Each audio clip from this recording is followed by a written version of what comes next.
everyone, and welcome to another video of Grim Dawn Ashes of Malmouth. So, as you guys know, if you follow my channel, I typically do build guide videos displaying what a build can do at max potential.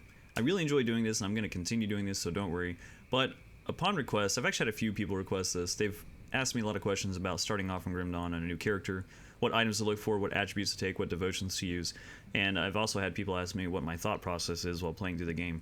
So, I've been playing hardcore characters lately, and I'm really enjoying it because basically I have to start from scratch. It's been really refreshing. I didn't expect it to be as fun as it is for me. Now that I'm doing it, I'm really enjoying it. But in this process, I thought to myself, why not do this while also displaying what to do for new players? So I'm already level 3. I've kind of messed around a little bit on this character, but I haven't gotten too far into the game. And I was going to go over my class selection and the idea and concept that I have for this class. So I have a lot of people ask me, again, what stats to use, what items to use, so on and so forth. And that question is a good question, but it's very difficult to answer unless I know exactly what you're going for. So you can go to Grim Tools. I'll leave a link in the description below. Grim Tools is amazing. You can go there and basically get an idea of what you want before you start playing the game. You can actually look at classes, look at skills, so on and so forth. So the idea I have for this character is I'm going to be utilizing the Wind Devil, the Storm Totems, and then I'm going to go Demolitionist, and I'm going to pick up the Mortar Traps more than likely. That's kind of the concept and idea I have here. The reason I think that's going to be a pretty good idea is because the last tier ability here, this exclusive skill for the Shaman, the Stormcaller's Pact, is going to give 15% physical damage converted to lightning. So you can see that the Wind Devil itself does physical damage, and then the Mortar Trap also has physical damage on it, as well as fire and some lightning. This has a little bit of cold, and it also has lightning on the skill as well. So we're going to be trying to pick up a lot of lightning fire damage anywhere we can. That's going to be the idea and concept here. With that being said, we do have the ability to pick up a little bit bonus health regen, mana regen, bonus health, bonus armor, pierce resist, health regeneration. So again, it comes back to what I was saying before. Look at what your class does provide. So I know that I'm going to be getting this bonus pierce resistance, and because of that, it's going to let me get away with not stacking as much pierce resist as it would for some other classes. And that concept is the same for whatever class combination you're picking and using. So let's dive right into it, guys. Let's get into some gameplay. So I already did pick up this Allman's Axe. This is going to be pretty good for me, considering my Wind Devil does have some cold damage bonus on it. So early on, this will be potentially an upgrade for me whenever I unlock the skill. I am using the Francis gun. You can find that off a dead body early on in the game in a little shack or a house. I recommend using it. It's a pretty good item early on, and it helps you fight enemies at range, which is pretty useful. The thing that I like to do is I like to make my right click the auto attack or normal attack, and then I like to make my left click move 2. Move 2 is really useful whenever you want to move towards objects without stopping and shooting enemies. Because if you had your normal attack set to your left click, it would actually stop you and shoot every little thing you come across.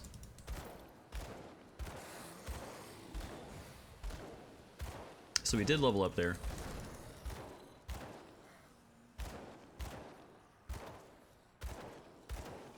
Now, this is another question I get a lot while playing Grim Dawn. People often ask me what attribute points to take, and I'm going to go ahead and summarize that and cover that really quick. So basically, every build is going to stack physique. I know that seems pretty linear, and it's just a slight oversight a little bit on Crate's part, and they've admitted it. They said that that wasn't their intention entirely. They said that the attributes don't really alter the character all that much. So you get a lot of your cunning and spirit and bonus damage stats through the mastery bar on the skill tree, whatever class you pick. So it really ends up turning out to be quite alright. I have a Arcana Spellbinder. I believe at max level it has like 1300 physique, something like that, and still has close to 1000 spirit just through, you know, mastery bar and skills and stuff. So it's not a major deal, but yeah, physique is just a very important stat. It's going to boost your defensive ability, your health regeneration. All those things are really, really useful.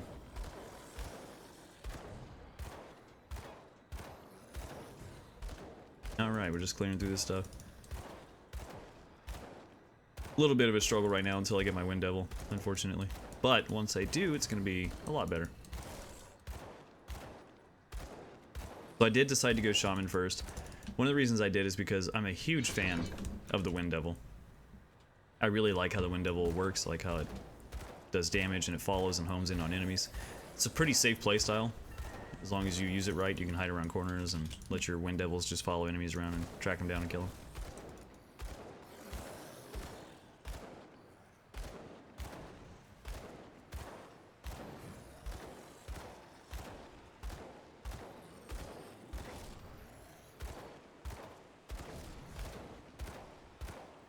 Alright, so we're getting close to leveling again, and we will be able to pick up Wind Devil. Pretty excited about that.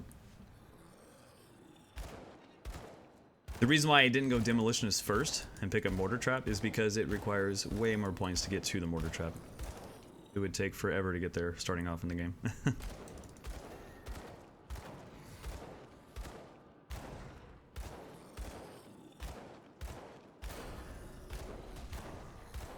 Alright, level 5.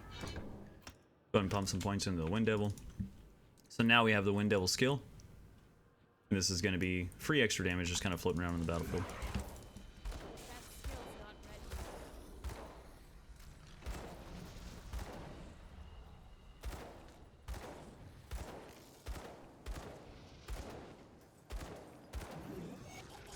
There we go. Something else I'd like to add, guys, is early on I would keep yellow and up items turned on if you don't have a bunch of items at your disposal. I'd say yellow and up is really important, but honestly at about, in my personal opinion, at about level 20 or so, you can turn off yellow grade items. I would just keep it on green and up. That's up to you, but that's personally what I like to do. Because really a lot of the yellow items aren't very good and you don't need them oftentimes. Usually the greens are much, much better. And that way you don't have to return to town so often.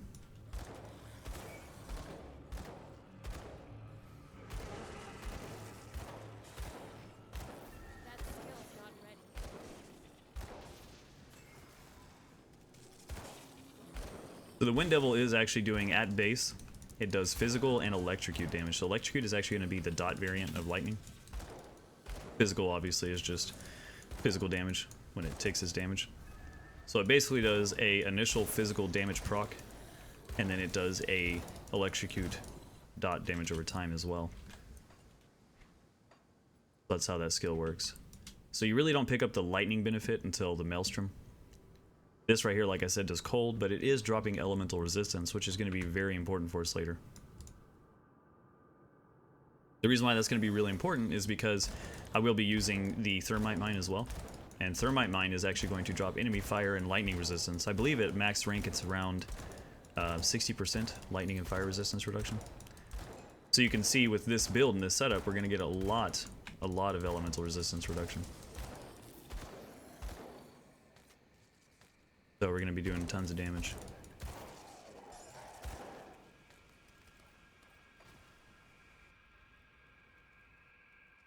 And like I said before, you know, every class has its pros and cons. You know, if you decided to go, which I do have on softcore, if you decided to go Purifier, which is the Inquisitor Demolitionist, you actually get to pick up a lot more OA than this class can have.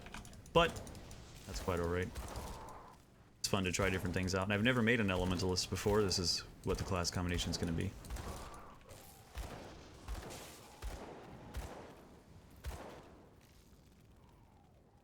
Okay, let's go ahead and pump a few more points into Wind Devil. Try to get that skill nice and beefy.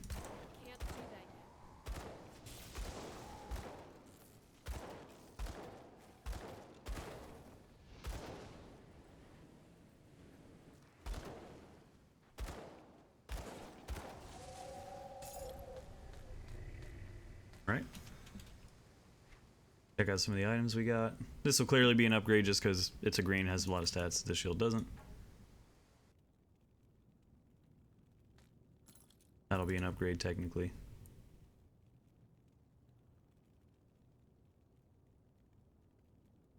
So just take a minute to look through your stuff once you start picking up items, especially in hardcore.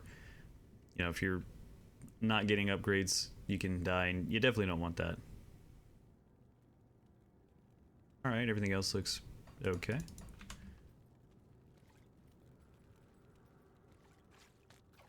And you also for sure want to pick up every component you come across.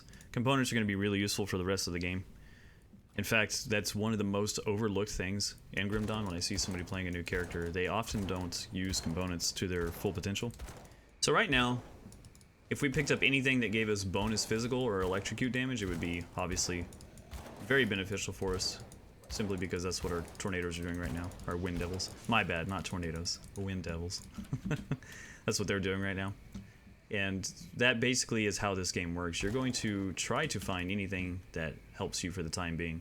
Even though I know this build is going to change, and I know that the element types are going to change later on, I do know that while leveling, those are going to be two of the most valuable damage stats for me currently.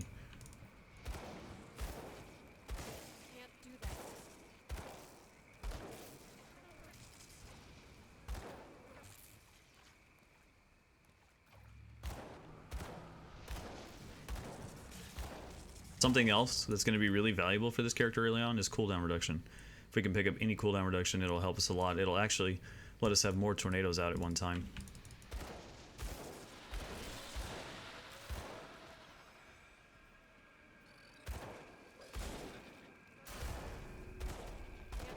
Alright, level up.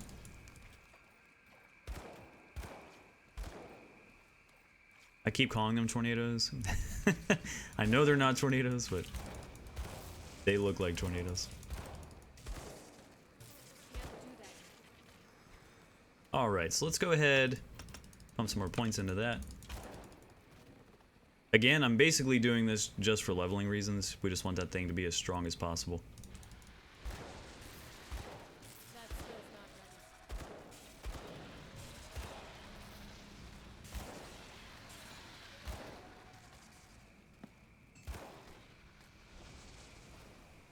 So yeah, I did actually do a quest. I gotta return to Devil's Crossing. I kind of forgot about that, but that's alright. We'll pick up more quests and we'll continue on.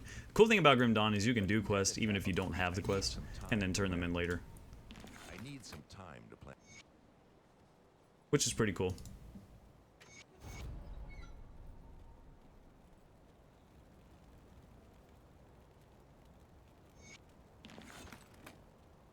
I'm not reading through all the text and lore and story and everything, not because I don't want to, but because I have done this several times. I've done it a few times, and yeah, so if you're wanting to see all the dialogue and stuff, I suppose you'll have to experience that when you do it yourself. Not to be mean, it's just, yeah, I've done it so much. Did you bring back the apex? Alright, so you actually get a skill point from him when you do that. Go ahead and grab that skill point.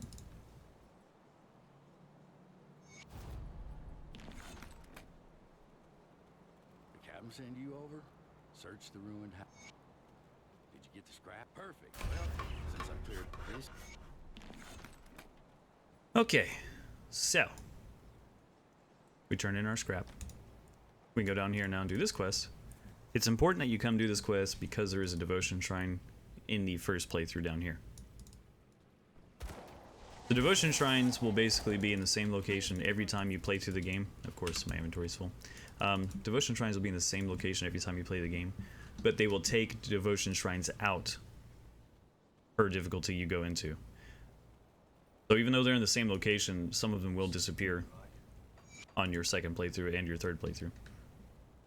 You gotta keep that in mind. There's a two-hander with lightning and electrocute damage on it. But it converts physical to chaos, which is kind of weird. That kind of hurts our wind devil a little bit, but it does boost the electrocute portion. So I'll hang on to that for now. That's actually technically an upgrade. That's obviously an upgrade, because it's better than just a basic white item. Aether damage we don't care about. Spirit. Alright, so we get skill cooldown reduction here. So I'm going to go ahead and take that for now. I'm going to hang on to the shield though, because it is not bad. This is converting physical into lightning, which is pretty useful for us. But it is a two-hander, and that would be kind of not so great at the same time. This would actually be a better upgrade, just because it's boosting that electrocute damage quite a bit.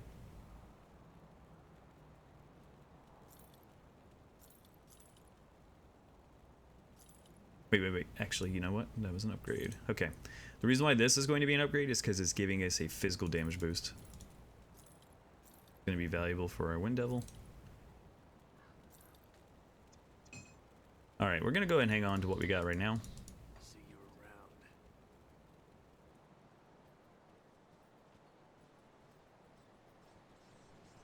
Get back to it.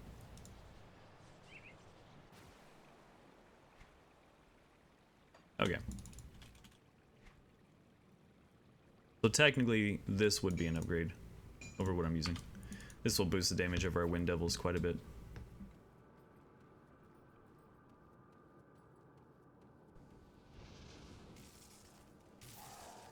That skill's not ready.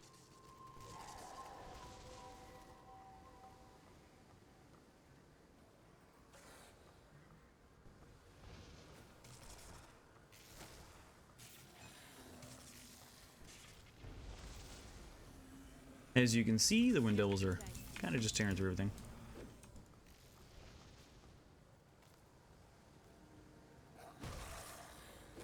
I don't have enough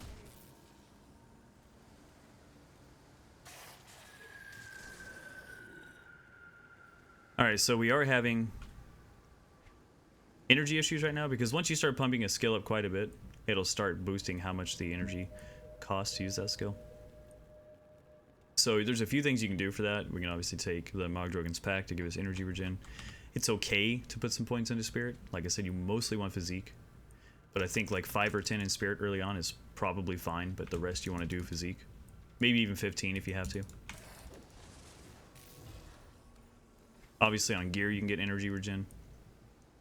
So on things like this, energy regen, cooldown reduction. You know, really, and that's what, you know, yeah, I do more damage with this, but it could be potentially useful to go ahead and use a main hand and an offhand and spam more Wind Devils too, and have the cooldown and the bonus energy regen on the offhand, which is really nice. So that is an option as well. Just kind of depends on what's necessary at the time.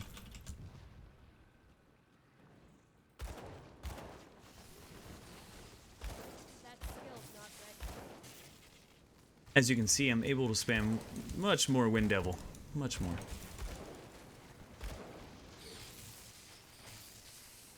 That skill's not ready.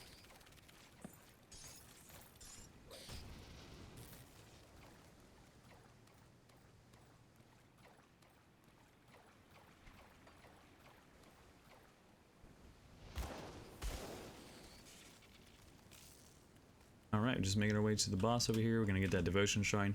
After I kill this boss, it'll probably be the end of this episode. And then we will pick up again in the next episode, continuing on with itemization and where I'm going with this character. It is hardcore, so if I do die, game over. That's how it is in hardcore.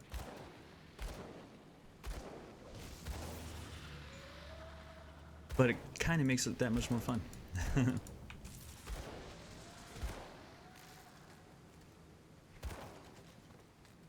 And the thing is, even though I'm playing this Elementalist the way that I am, like a caster, there are other options with this setup too in this class. There's a lot of things you can do.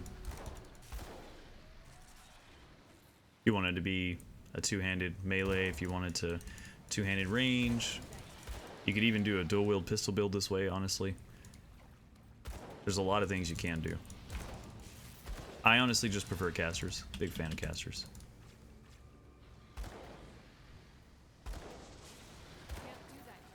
Don't want to stand in that, that's for sure. Be in a corner either. Dodge that. There we go.